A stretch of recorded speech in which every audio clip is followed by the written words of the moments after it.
yaitu jelaskan apakah etika profesi hukum itu dan perbedaan mendasar antara etika dan etiket dalam profesi hukum beserta contoh konkretnya. Etika profesi hukum adalah seperangkat nilai, norma, dan prinsip moral yang menjadi pedoman bagi para penegakan hukum seperti hakim, jaksa, advokat, notaris, dan profesi hukum lainnya dalam menjalankan tugas dan tanggung jawabnya secara jujur, adil, profesional, serta menjunjung tinggi keadilan dan martabat profesinya. Etika profesi hukum bertujuan menjadi kepercayaan masyarakat terhadap profesi hukum dan mencegah penyalahgunaan wewenangannya. Lalu, perbedaan etika dan etiket dalam profesi hukum. Etika berkaitan dengan nilai moral mengenai benar atau salahnya, sedangkan etiket berkaitan dengan tata krama atau sopan santun dalam berperilaku. Lalu contoh etika yaitu seorang hakim tidak memihak salah satu pihak meskipun memiliki hubungan pribadi dengan pihak tersebut atau mengundurkan diri dari perkara untuk menghindari konflik kepentingan. Sedangkan etiket hakim, jaksa, atau advokat berbicara dengan bahasa yang sopan, menghormati majelis hakim, dan tidak memotong pembicaraan saat persidangan berlangsung. Selanjutnya, nomor 2, apa fungsi kode etik dan profesi hukum? Yaitu sebagai pedoman perilaku profesi, lalu menjaga hormat dan martabat profesi, lalu melindungi masyarakat dan mencari keadilan, lalu meningkatkan kepercayaan masyarakat terhadap lembaga hukum, lalu menjaga dasar penegakan disiplin dan memberikan sanksi, lalu mendorong profesionalisme dan tanggung jawab. Selanjutnya, nomor 3, jelaskan tentang makna moralitas baik dari segi faktor penentu maupun unsur moralitas. Moralitas adalah kualitas atau nilai yang menunjuk apakah suatu perbuatan manusia dapat dinilai baik atau buruk berdasarkan norma agama, hukum, hati nurani, adat istiadat, dan nilai-nilai yang hidup dalam masyarakat. Dalam profesi hukum, moralitas menjadi landasan bagi setiap penegakan hukum untuk bertindak secara jujur, adil, bertanggung jawab, dan berintegritas, sehingga tidak hanya mematuhi hukum secara formal, tetapi juga menjunjung tinggi nilai keadilan. Faktor-faktor penentu moralitas yaitu ada agama, hukum, budaya, pendidikan, hati nurani, dan lingkungan sosialnya. Unsur moralitas yaitu kesadaran, kebebasan bertindak, tanggung jawab, dan nilai baik dan buruk. Selanjutnya, nomor 4, jelaskan terkait ukuran baik dan buruk beserta contohnya, serta apa hubungannya dengan etika. Ukuran baik dan buruk adalah standar atau kriteria yang digunakan untuk menilai apakah suatu perbedaan dapat diterima secara moral atau tidak. Penilaian ini didasarkan pada nilai-nilai yang hidup dalam masyarakat, agama, hati nurani, hukum, dan nilai norma kesusilaan. Lalu, suatu tindakan dikatakan baik apabila sesuai dengan norma agama, hukum, dan kesusilaan. Contohnya, seorang advokat membela klien secara profesional tanpa memalsukan bukti. Lalu, sesuatu tindakan dikatakan buruk apabila bertentangan dengan norma agama, hukum, dan moral. Contohnya, hakim menerima suap untuk memenangkan salah satu pihak dalam persidangan. Lalu, hubungan ukuran baik dan buruk dengan etika. Etika adalah ilmu atau pedoman yang membahas tentang baik dan buruknya perilaku manusia. Oleh karena itu, ukuran baik dan buruk menjadi dasar dalam penilaian etis terhadap suatu tindakan. Dalam profesi hukum, etika mengarahkan setiap penegakan hukum untuk bertindak sesuai dengan kejujuran, keadilan, tanggung jawab, dan integritas. Apabila seorang bertindak sesuai ukuran kebaikan, maka ia telah menjalankan etika profesinya. Sebaliknya, jika tindakan melanggar ukuran tersebut, maka ia dianggap melanggar etik dan dapat dikenakan sanksi etik. Selanjutnya, nomor 5. Kenapa sampai terjadi pelanggaran kode etik profesi hukum? Pelanggaran Kode etik profesi hukum terjadi karena seorang penegak hukum tidak menjalankan tugas sesuai dengan nilai, moral, integritas, dan aturan profesinya. Pelanggaran ini dapat disebabkan oleh faktor internal maupun faktor eksternal. Faktor-faktor yang penyebab pelanggaran kode etik profesi hukum yaitu rendahnya integritas dan moralitas, penyalahgunaan wewenang, kurangnya pemahaman dan kepatuhan terhadap kode etik, lalu lemahnya pengawasan dan penegakan sanksinya. Selanjutnya nomor 6, jelaskan terkait kode etik profesi hakim serta apa hal yang dilarang oleh seseorang hakim beserta sanksi dalam hal pelanggaran terhadap kode etik. Jawabannya, kode etik profesi hakim adalah seperangkat norma, nilai moral, dan pedoman perilaku yang wajib dipatuhi oleh setiap hakim dalam menjalankan tugasnya agar tetap menjunjung tinggi independensi, integritas, kejujuran, keadilan, dan profesionalisme. Hal-hal yang dilarang bagi hakim ada beberapa, yaitu menerima suap, gratifikasi, hadiah, atau imbalan yang berkaitan dengan perkaranya. Lalu, hakim tidak boleh memihak salah satu pihak yang berperkara, dan masih banyak lagi. Lalu ada sanksi atas pelanggaran kode etik, yaitu ada 3 sanksi. Yang pertama ada sanksi ringan, yaitu teguran lisan, teguran tertulis. Selanjutnya ada sanksi sedang, yaitu penundaan kenaikan gaji atau pangkatnya. Lalu yang terakhir ada sanksi berat, yaitu membebaskan dari jabatan atau memberhentikannya. Selanjutnya nomor 7, jelaskan terkait kode etik profesi jaksa serta apa hal yang dilarang untuk seorang jaksa beserta sanksi dalam hal pelanggaran terhadap kode etik jaksa tersebut. Jawabannya, kode etik profesi jaksa adalah seperangkat norma, nilai, dan pedoman perilaku yang wajib dipatuhi oleh setiap jaksa dalam melaksanakan tugas sebagai penuntut umum. Kode etik ini bertujuan agar jaksa menjalankan tugas secara jujur, adil, profesional, dan bertanggung jawab sehingga menciptakan penegakan hukum yang berkeadilan dan dipercaya oleh masyarakat. Hal-hal yang dilarang bagi jaksa sama seperti hakim, seperti tidak boleh menerima suap, hadiah, atau imbalan yang berkaitan dengan perkaranya. Lalu tidak boleh memihak salah satu pihak yang berperkara, dan masih banyak lagi. Lalu ada sanksi jaksa atas pelanggaran kode etiknya, sama seperti hakim juga ada 3 sanksi, yaitu sanksi ringan, teguran lisan.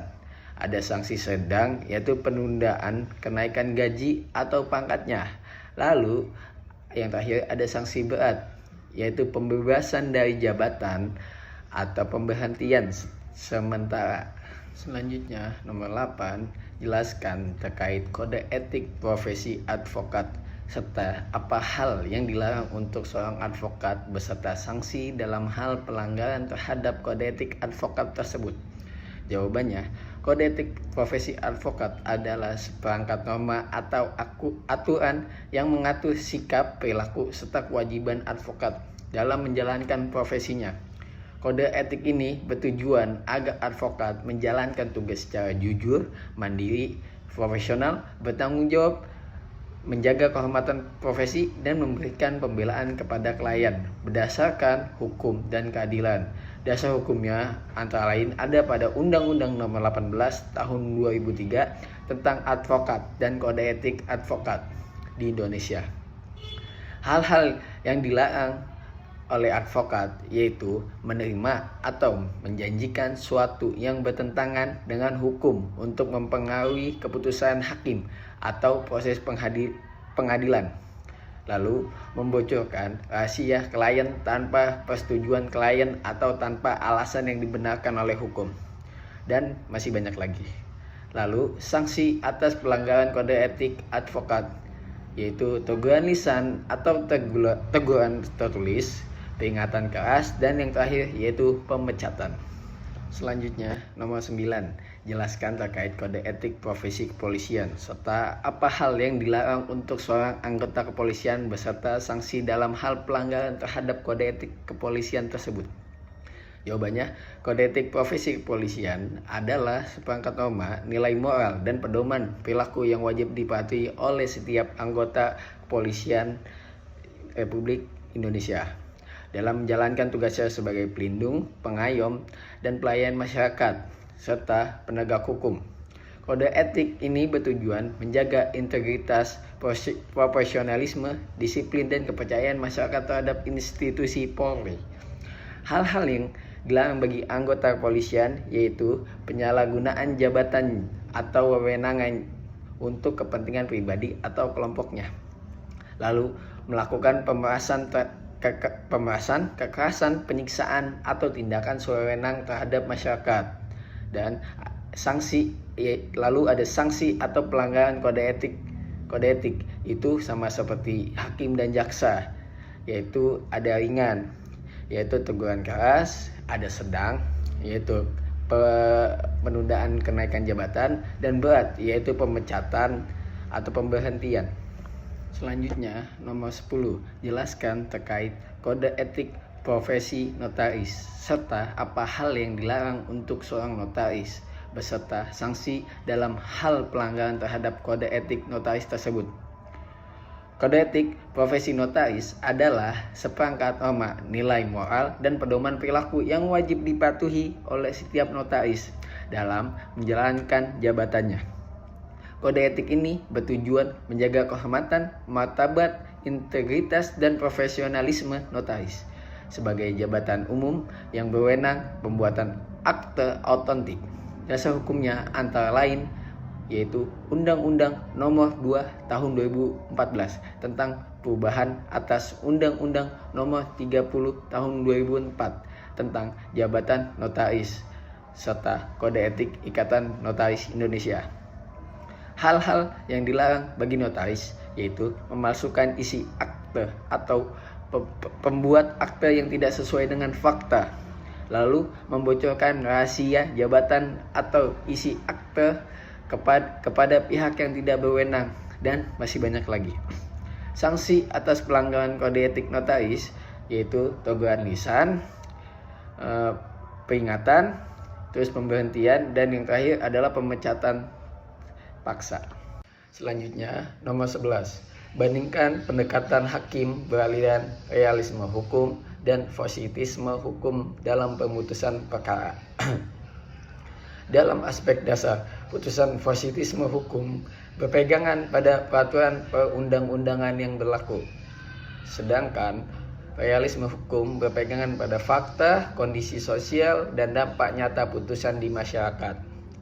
Lalu pada aspek pandangan terhadap hukum, positisme hukum adalah aturan tertulis yang harus diterapkan sebagaimana adanya. Sedangkan realisme hukum tidak hanya aturan tertulis, tetapi juga dipengaruhi oleh kondisi sosial, moral, dan kebijakan hakim. Lalu pada aspek peran hakim, dalam positisme hukum sebagai penerapan hukum atau mode of the law tidak menciptakan hukum. Sedangkan dalam realisme hukum, hakim memiliki peran aktif dalam menemukan bahkan membentuk hukum melalui putusannya. Lalu pada aspek fokus pertimbangan, dalam positisme hukum, kepastian hukum, dan kepatuhan terhadap undang-undangan. Sedangkan dalam realisme hukum, keadilan, kemanfaatan, dan akibat praktis dari putusan. Lalu aspek yang terakhir itu fleksibel. Dalam positisme hukum, cenderung kaku karena terikat pada teks undang-undang. Sedangkan realisme hukum lebih fleksibel dan menyesuaikan dengan perkembangan masyarakat. Selanjutnya, nomor 12. Mengapa profesi hukum disebut bukan profesi bebas nilai dan harus berintegritas dengan nilai masyarakat? Jawabannya, profesi hukum disebut bukan profesi bebas nilai karena dalam menjalankan tugasnya, aparat penegak hukum seperti hakim, advokat, jaksa, notaris, dan polisi tidak hanya menerapkan aturan hukum secara mekanis, tetapi juga harus menjunjung tinggi nilai-nilai moral, etika, keadilan, kejujuran, kemanusiaan, dan kepentingan masyarakat. Tujuan hukum bukan sekedar menegakkan peraturan, tetapi juga mewujudkan keadilan, kepastian hukum, dan kemanfaatan. Profesi hukum harus berintegritas dengan nilai masyarakat karena hukum dibuat untuk mengatur kehidupan masyarakat. Oleh sebab itu, penerapan hukum harus memperhatikan nilai-nilai yang hidup dalam masyarakat seperti rasa keadilan, adat istiadat, norma sosial, serta kehormatan terhadap hak asasi manusia atau HAM. Jika penegakan hukum mengabaikan nilai-nilai tersebut, putusan yang dihasilkan mungkin sah secara hukum tetapi tidak diterima atau dirasakan adil oleh masyarakat. Selanjutnya, nomor 13.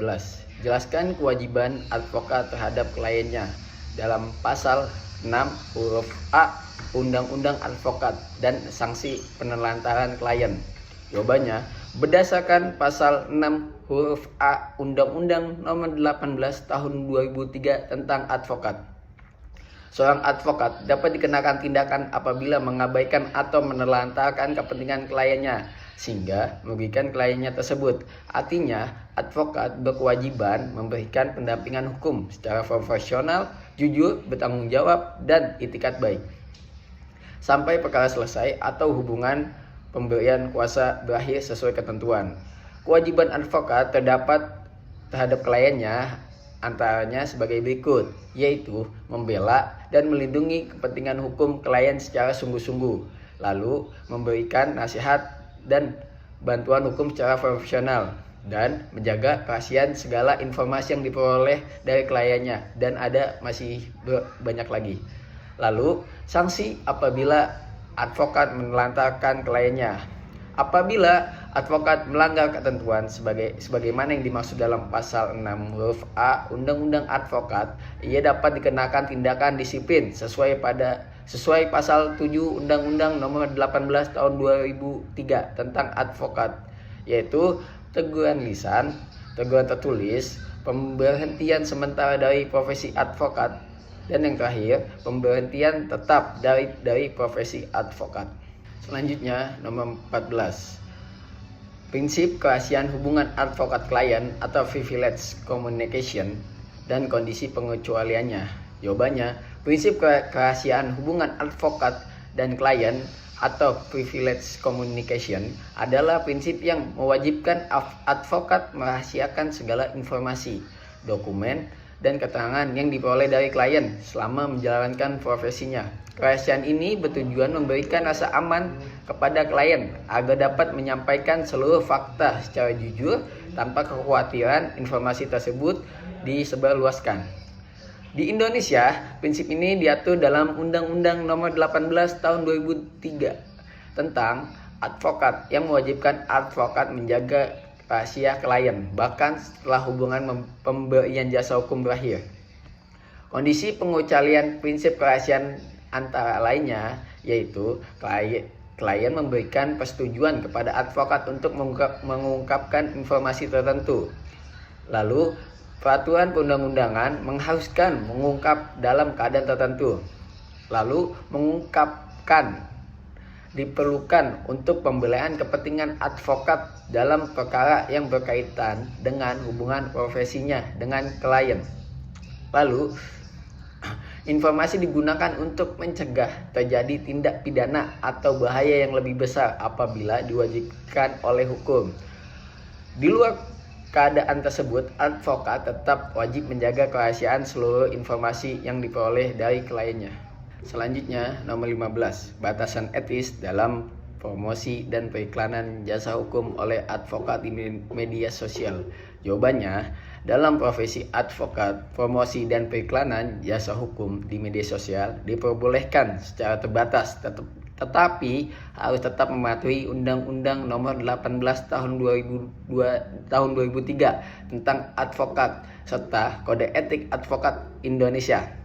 Advokat wajib menjaga martabat, kehormatan, dan independensi profesinya, sehingga promosi tidak boleh bersifat berlebihan atau menyesatkan. Batas etis promosi dan periklanan jasa hukum di media sosial antara lain, yang pertama yaitu tidak membuat iklan yang berlebihan, bombastis, atau menyesatkan. Yang kedua, tidak menjanjikan kemenangan perkara atau hasil tertentu kepada calon kliennya. Yang ketiga, tidak membandingkan atau menjelekkan advokat lain untuk menarik kliennya. Lalu yang keempat, tidak mengungkap identitas atau rahasia klien tanpa persetujuannya. Lalu yang kelima, tidak menggunakan cara-cara yang dapat merendahkan martabat profesi advokat seperti mencari klien secara tidak patuh atau socialization. Lalu yang terakhir, yang keenam, informasi yang disampaikan harus jujur, benar, dan dapat dipertanggungjawabkan. Misalnya mengenai identitas, kantor hukum, bidang praktik, pendidikan, atau pengalaman profesinya. Selanjutnya, nomor 16. Apakah standar pelayanan advokat berbeda perkara prodeo dan perkara berbayar? Jelaskan. Jawabannya, tidak. Karena standar pelayanan advokat tidak boleh berbeda antara perkara prodeo atau bantuan hukum cuma-cuma dan perkara berbayar. Setiap advokat wajib memberikan pelayanan hukum yang profesional, jujur, cermat, dan bertanggung jawab, dan mengutamakan kepentingan klien tanpa membeda-bedakan kemampuan ekonomi kliennya. Hal ini sejalan dengan Undang-Undang Nomor 18 Tahun 2003 tentang advokat yang mengatur bahwa advokat memiliki kewajiban memberikan bantuan hukum secara cuma-cuma kepada pencari keadilan yang tidak mampu. Selain itu, Kode Etik Advokat Indonesia mengharuskan advokat menjalankan profesinya secara terhormat, berintegritas, dan tanpa dikriminalisasi. Standar pelayanan yang harus tetap sama, yaitu memberikan nasihat hukum yang benar dan profesional, membela kepentingan klien dengan sungguh-sungguh, menjaga kerahasiaan informasi klien, lalu menghadirkan dan mendampingi klien dalam setiap proses hukum yang diperlakukan, lalu bertindak jujur, independen, dan bertanggung jawab. Perbedaan hanya pada pembayaran jasanya, yaitu pada perkara prodeo, advokat tidak menerima honorarium dalam klien karena layanan diberikan secara cuma-cuma kepada pihak yang tidak mampu. Lalu perkara berbayar, advokat menerima honorarium sesuai kesepakatan kliennya.